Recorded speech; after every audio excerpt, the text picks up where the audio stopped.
আসসালামু আলাইকুম রহমতুল্লাহি ওয়া বারাকাতুহু। ওয়ালাইকুম আসসালাম রহমতুল্লাহ বারাকাত। আওয়াজ আসে না, এই আওয়াজে প্রশ্ন বোঝা যাবে না। সালাম তো বুঝে শাইখ আমি নিলাম আইডিয়া। হুম। শাইখ আমি বলেন। ঢাকা বাংলাদেশ থেকে বলছি। জি, বলেন।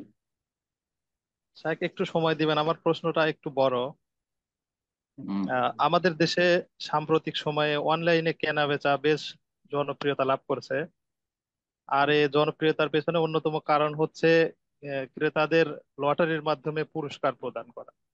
হুম। হুম। এখন এই বিভিন্ন ধরনের পণ্য কিনে লটারির মাধ্যমে আহ, লাখ লাখ টাকা পুরস্কার পাওয়ার আশায় অনেক ক্রেতাই এই পণ্য ক্রয় করলেও অধিকাংশ ক্রেতারাই এই লটারিটা জিততে পারে না। হুম।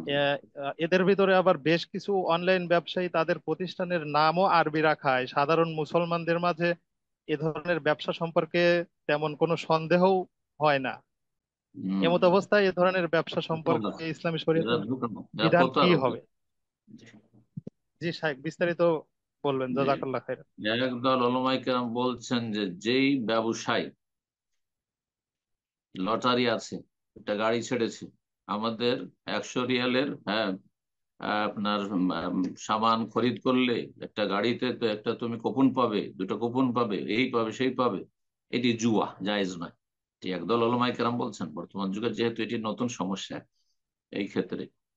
আর একদল বলছেন যে যদি আপনার সেই পণ্যগুলির প্রয়োজন রয়েছে, সেই মাল সামানগুলির প্রয়োজন রয়েছে, সে প্রয়োজনের তাগিদে কিনছেন, আপনি তার সাথে একটা কুপন পেয়ে গেলেন, তাহলে জায়েজ। তাহলে জায়েজ। তাহলে এমনিতে শুধু শুধু আমি এতে অংশ নেওয়ার যে আমার মাল সামানের তেমন কোনো প্রয়োজন নাই, কিন্তু নিয়েই নি, কারণ হতে পারে যে একটা মার্সিডিজ গাড়ি পেয়ে যাব, একটা এই পেয়ে যাব, সেই পেয়ে যাব, তাহলে হারাম এটি।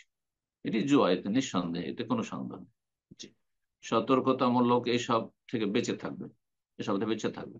আমরা আলহামদুলিল্লাহ করি না, এখানে বিভিন্ন মল, সুপার মার্কেট, বড় বড় যেগুলো দোকানপাট রয়েছে, সেগুলিতে এরকম কিছু থাকে, আমরা সবে যাই না।